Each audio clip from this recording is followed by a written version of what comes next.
السلام علیکم ورحمۃ اللہ وبرکاتہ۔ اعوذ باللہ من الشیطان الرجیم، بسم اللہ الرحمن الرحیم۔ آیت نمبر 22۔ هو الذی، وہی ذات، یسیرکم، جو سیر کراتی ہے تمہیں،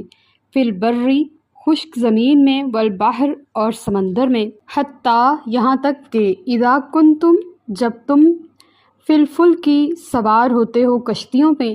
وجرینا، اور وہ چلنے لگتی ہیں، بہم، اس سے، یعنی کہ مسافروں کو لے کے، بریحن طیبات، موافق ہوا کی وجہ سے، وفرحوا بہا، اور وہ خوش ہوتے ہیں اس سے، جاءتھا، تو آ لیتی ہیں، ریحن، ہوا، آصفن، تند و تیز۔ یہ جو آصف صاد کے ساتھ ہے، اس کا مطلب ہے آندھی۔ وجاءہم، اور آ لیتی ہیں انہیں، الموج، موجیں، من کل مکان، ہر جگہ سے، وظنوا، اور وہ خیال کرنے لگتے ہیں، انہم، کہ اب وہ، احیط بہم، اس سے گھیر لیے گئے ہیں، دعوا اللہ، اس وقت پکارتے ہیں اللہ کو، مخلصین، خالص لہ الدین، اسی کی عبادت کرتے ہوئے، لئن انجیتنا، کہ اگر تو ہمیں نجات عطا فرمائے، من ہذہ، اس طوفان سے، لنکونن، تو ہم یقیناً ہو جائیں گے، من الشاکرین، تیرے شکر گزار بندوں میں سے۔ یہ بڑی تفصیل طلب آیت ہے، اور اس کی تفصیل جانے بغیر ہم اس کے اصل معنی کو نہیں پا سکتے۔ اس آیت میں اللہ تعالیٰ اپنے خاص انعام کا ذکر فرما رہا ہے کہ اس نے اپنے فضل و کرم سے سواریوں کا انتظام فرمایا۔ اگر یہ سواری جس کو حضرت نوح علیہ السلام نے سب سے پہلے بنائی سمندر میں چلانے کے لیے، حالانکہ جب انہوں نے بنائی تھی تو اس علاقے میں کوئی سمندر، کوئی دریا نہیں تھا، لیکن اللہ کے حکم سے آپ کو اللہ پاک نے طریقہ سکھایا اور آپ نے بنا دی، اور یہ سواری اگر نہیں ہوتی تو ہم اپنے اپنے علاقوں میں محدود ہو کے رہ جاتے، نہ کوئی ادھر سے ادھر جا سکتا، نہ کوئی ادھر سے ادھر آ سکتا، کوئی سمندروں کو تو پار کرنے کی جرت بھی نہ کر پاتا۔ چھوٹے موٹے دریا تو یا ندی نالے تو بندہ پار کر لے، لیکن وہ اتنے بڑے سمندر کو پار کرنے کی جرت نہیں کر پاتا۔ لیکن اللہ پاک نے اپنی رحمت سے، اپنی عنایات بے بہا سے ہمارے لیے ایسی سواریوں کا بندوبست فرمایا کہ ہم برق رفتاری سے آسانی کے ساتھ چلے جاتے ہیں، اور یہ نہ صرف سمندر کی بلکہ خشکی کی بھی، اور ہم اپنے کندھوں پہ بھاری وزن بھی نہیں اٹھاتے۔ ہم میدانوں میں، دشوار پہاڑی راستوں میں، گھنے جنگلوں میں، ریگستانوں، دریاؤں، فضاؤں، ہر جگہ ہم ان سواریوں کی بدولت پھرتے ہیں، اور پھر اس سے علم، فن، تجارت، صنعت، اور یہ سارا کچھ جو ہم دیکھ رہے ہیں پوری دنیا میں، یہ ان سواریوں ہی کی بدولت ہے۔ لوگ ایک جگہ سے دوسری جگہ آتے ہیں، اپنا علم ایک دوسرے کے ساتھ بانٹتے ہیں، اور کامیابی کی منازل طے کرتے چلے جاتے ہیں۔ تو اللہ تعالیٰ فرما رہے ہیں کہ وہ ذات جو تمہیں سیر کراتی ہے خشکی اور سمندر میں، ہر جگہ پہ وہ ذات ہی ہے، وہ اللہ ہی ہے جو تمہارے لیے اسباب بناتا ہے۔ اور پھر جب تم کشتی پہ سوار ہوتے ہو اور موافق ہوا چلتی ہے، یعنی کہ جس رخ پہ ہم جا رہے ہیں اسی رخ کی ہوا ہے، اور ہم اپنا سفر بڑی آسانی کے ساتھ، اور فرحوا بہا، کبھی کشتی پر سواریوں کو دیکھا جائے تو وہ بڑا خوش ہوتے ہیں، ہاتھ ہلاتے ہیں، مزے کرتے ہیں کہ وہ پانی کے اوپر چل رہے ہیں، اور یہ بڑا ہی ایک سحر انگیز سا سما ہوتا ہے پانی کے اندر چلنا۔ تو جب اچانک ہوا کا رخ بدل جاتا ہے، مخالف ہو جاتی ہے، اور مخالف ہوتے ہوتے وہ آندھی میں تبدیل ہو جاتی ہے۔ یہ جو آصفن لفظ ہے اس کا مطلب ہے آندھی، لیکن وہ جو آصف لفظ ہے نا، الف مدہ آ کے ساتھ، وہ اللہ کے ولی جو حضرت سلیمان علیہ السلام کی قوم کے تھے، اور ان کا نام ہے آصف، جن سے ہم سب کے نام آصف رکھے جاتے ہیں، لڑکوں کے آصف اور لڑکیوں کے آصفہ رکھا جاتا ہے۔ تو یہ جو آصف ہے یہ نام نہیں رکھا جاتا کیونکہ اس کا مطلب ہے تند و تیز آندھی۔ اگر وہ ہر طرف سے آ رہی ہے اور اس کی موجیں اتنا زیادہ گھیر چکی ہیں کہ بندہ اس وقت تو بالکل اپنے آپ کو مایوس کر بیٹھا ہے کہ آج مجھے ڈوبنے سے کوئی نہیں بچا سکتا، تو ان گھڑیوں میں وہ ایک ہی ہستی کو پکارتے ہیں، مخلصین۔ اللہ کی آیات ہیں اور آیات میں جھوٹ نہیں ہو سکتا۔ اللہ تعالیٰ انسان کے رازوں کو، دل کی باتوں کو جانتا ہے۔ اگر کوئی کافر بھی ہے نا تو اس کو بھی سمندر کے اندر تیز ہوا اور آندھی نے گھیر لیا اور وہ کشتی میں سوار ہے، تو اس وقت مخلصین، خالص ہو کے وہ اپنے رب کو پکارے گا اور کہے گا، مولا اگر تو مجھے اس تکلیف سے نجات عطا فرما تو مجھے اپنا شکر گزار بندہ پائے گا۔ اور وہ یہ تو چلیں ایک مثال اس نے بیان فرما دی کہ سمندر میں ایسا ہو سکتا ہے۔ اگر ہم اپنی ذاتی روزمرہ زندگی میں دیکھتے ہیں تو کبھی کبھی مسائل اتنے زیادہ ہو جاتے ہیں کہ سمجھ نہیں آتی کہ اس میں سے نکلنے کا سرا کیا ہے، کہ جتنا نکلنے کی کوشش کرتے ہیں اتنا ان کے اندر پھنستے چلے جاتے ہیں اور کہیں سے نکلنے کا سرا نہیں ملتا۔ تو اس گھڑی میں انسان کے دل میں ایک ہی صدا آتی ہے، یا اللہ۔ وہ دل سے اپنے رب کو پکارتا ہے، گڑ گڑاتا ہے، اور ہر طرف سے جب مصیبتوں کے سائے اور موجیں اس کو گھیرتی ہیں تو اسے اپنے رب کی یاد آتی ہے۔ تو پھر وہ کہتا ہے مولا اگر آج اس مصیبت سے، ان مصیبتوں سے مجھے نجات عطا فرمائے گا تو میں تیرا شکر گزار بندہ بن جاؤں گا۔ اور پھر وہ رب اتنا کریم ہے، وہ چاہے کافر بھی کیوں نہ ہو اور کسی بھی مسلک سے تعلق رکھنے والا، بے شک بدعقیدہ شخص بھی ہو، لیکن بندہ تو اس کا ہی ہے نا، وہ اس کو بھی نوازتا ہے اور اس مصیبت سے اس کو نجات عطا فرماتا ہے۔ وہ صرف اتنا چاہتا ہے کہ میرا بندہ میری طرف آئے، اور اس کو ہم سے کوئی غرض نہیں، وہ ہم سے بے پناہ محبت کرتا ہے اور وہ ہمیں بھی چاہتا ہے کہ ہم بھی اس سے محبت کریں۔ علامہ راضی نے حضرت امام جعفر صادق رضی اللہ تعالیٰ عنہ سے ایک واقعہ نقل کیا کہ کسی نے آپ سے اللہ تعالیٰ کے موجود ہونے پر دلیل طلب کی تو آپ نے فرمایا کہ تم کیا کرتے ہو؟ اس نے کہا کہ میرا پیشہ سمندری تجارت ہے۔ آپ نے اس سے اپنے بحری سفر کا کوئی واقعہ سنانے کی فرمائش کی۔ اس نے بیان کیا کہ ایک دفعہ سمندر میں سفر کر رہا تھا کہ طوفان آیا اور میری کشتی ٹوٹ گئی۔ مجھے ایک تختہ مل گیا اور اس کے سہارے سمندر میں تیرنے لگا۔ اچانک تیز آندھی چلنے لگی۔ آپ نے فوراً پوچھا سچ بتاؤ، جب تمہاری کشتی ٹوٹ چکی تھی اور تختہ جو تھا وہ بکھری ہوئی موجوں کے رحم و کرم پہ تھا، تو کیا اس وقت تمہارے دل میں کسی ہستی کے حضور میں عاجزی کے جذبات پیدا ہوئے تھے؟ تو اس نے جواب دیا جی ہاں۔ آپ نے فرمایا وہ جس کے لیے تمہارے دل میں جذبات پیدا ہوئے تھے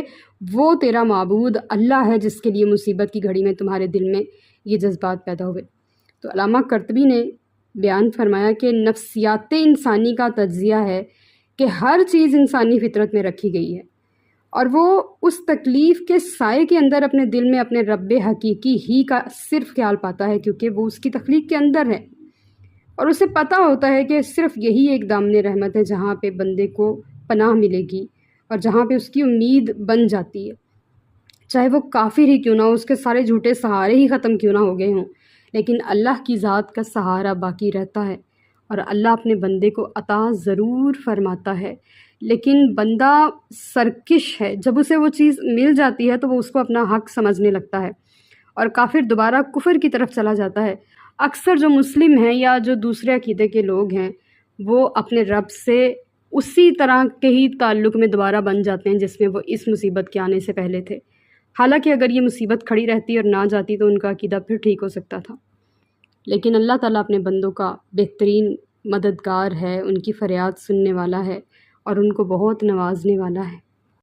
آیت نمبر 23 فلما پس جب انجاہم بچا لیتا ہے انہیں، اذا ہم یبغون تو وہ سرکشی کرنے لگتے ہیں، فی الارض زمین میں، بغیر الحق ناحق، یا ایہا الناس اے لوگو، انما بے شک بغیکم تمہاری سرکشی کا وبال، علی انفسکم تمہارے اوپر پڑے گا، متاع الحیات الدنیا لطف اٹھا لو دنیاوی زندگی سے، ثم پھر الینا ہماری ہی طرف، مرجعوکم تمہیں لوٹ کے آنا ہے، فننبئوکم پس ہم تمہیں آگاہ کریں گے، بما کنتم تعملون وہ اعمال جو تم کیا کرتے تھے۔ پچھلی آیت میں ہم نے پڑھا کہ وہ سمندر کے اندھیروں میں یا اس طوفان کے وقت اپنے رب کو پکارتے ہیں، لیکن جب اللہ تعالیٰ انہیں نجات دے دیتا ہے اور وہ جو ایک وقت کا پکارا ہوا اللہ نے فوراً قبول کیا، جب یہ خشکی پہ آتے ہیں تو فوراً سرکشی کرنے لگ جاتے ہیں۔ سرکشی کا مطلب یہ ہوتا ہے کہ آپ اس وقت میری بات مان لیں، میں ایک مثال دے رہی ہوں، تو بعد میں ساری آپ کی مانوں گا، اور جب وہ بڑا اس کی کوئی بات مان لیتا ہے تو پھر تھوڑی دیر بعد کہتا ہے کہ کون ہو آپ، میں نہیں آپ کو جانتا۔ اس کو سرکشی بولتے ہیں۔ ہمارے ہاں ہمارے بچوں میں بھی اور ہمارے دیگر جتنے بھی افراد ہیں ان سب میں بھی یہ کوالٹی پائی جاتی ہے۔ ہم اکثر روزمرہ زندگی میں دیکھتے ہیں کہ یہ سب کچھ ہوتا ہے۔ اللہ نے قرآن پاک میں 1400 سال پہلے انسانی فطرت کا یہ انداز دکھا دیا کہ وہ لوگ یوں کیا کرتے تھے یا وہ یہ کرتے ہیں، تو آج کے دور میں بھی ہم میں ان کی سارے خصائص موجود ہیں، الا ماشاء اللہ، الحمدللہ الکریم کہ اللہ نے ہم جیسوں کو ایمان کی دولت عطا فرما دی۔ ہمارے جو کرتوت ہیں وہ سارے ان کے جیسے ہی ہیں، لیکن اس نے ہم پر کوئی بہت ہی کمال رحمت کر دی جو اپنا محبوب ہمیں دے دیا اور ہمیں ان کا امتی بنا دیا، اپنا بندہ بنا لیا۔ یہ اسی کا احسان ہے، اس میں ہمارا کوئی کمال نہیں، ورنہ جو ہمارے اعمال ہیں وہ سیم ان کے ہی جیسے ہیں۔ تو اللہ تعالیٰ فرما رہے ہیں کہ اے لوگو، یہاں پہ کسی مسلمان کافر کو اسپیشلی تذکرہ نہیں کیا، بلکہ خاص طور پہ پوری انسانیت سے بات ہو رہی ہے کہ اے لوگو، جو سرکشی کرے گا اس کا وبال اس پہ پڑے گا۔ یعنی کہ آپ جو کر لو گے بھر لو گے، جو بولو گے کاٹ لو گے۔ کسی کو بد دعا دینے کی یا دعا دینے کی ضرورت ہی نہیں۔ جو کسی کے ساتھ اچھا کرے گا وہ پالے گا، جو کسی کے ساتھ برا کرے گا اس کو بھی دونوں جہانوں میں دیکھ لے گا۔ تو یہ متاع حیات دنیا ہے، یہ بس تھوڑا وقت ہے جتنی دیر تک ہماری یا ان کی سانسیں چل رہی ہیں، بس جہاں یہ بند ہو گئی جانا اپنے رب ہی کے پاس ہے، اور پھر وہ بتائے گا کہ کون سے اعمال ہمارے اچھے تھے، کون سے نہیں اچھے تھے، جو کرنا تھا کیا ہے کہ نہیں، جو نہیں کرنا تھا وہ کیوں کیا، یہ سب سوال ہوں گے۔ آیت نمبر 24، انما بے شک مثل الحیات الدنیا، دنیاوی زندگی کی مثال، کما ان جیسے کہ پانی ہے، انزلناہ ہم نے اسے اتارا، من السماء آسمان سے، فاختلط پس گھنی ہو کے اگی، بھی اس سے، نبات الارضی زمین کی سرسبزی، مما جس میں سے یأکل الناس کھاتے ہیں انسان، والانعام اور حیوان، حتیٰ یہاں تک کہ اذا جب اخذت الارض لے لیا زمین نے، زخرفہا اپنا سنگار، وزینت اور خوب آراستہ ہو گئی، وظن اور یقین کر لیا، اہلہا اس کے مالکوں نے، انہم کہ انہوں نے، قادرون علیہا اس پر قابو پا لیا، اتاہا تو آیا، امرنا ہمارا حکم یعنی کہ حکم عذاب، لیلاً رات کے وقت، او نہاراً یا دن کے وقت، فجعلناہا پس ہم نے کر دیا، حصیداً کاٹ کے رکھ دیا اس کو، کأن لم تغنا جیسے کہ وہ نہ تھی یہاں، بالامس کل یوں ہی،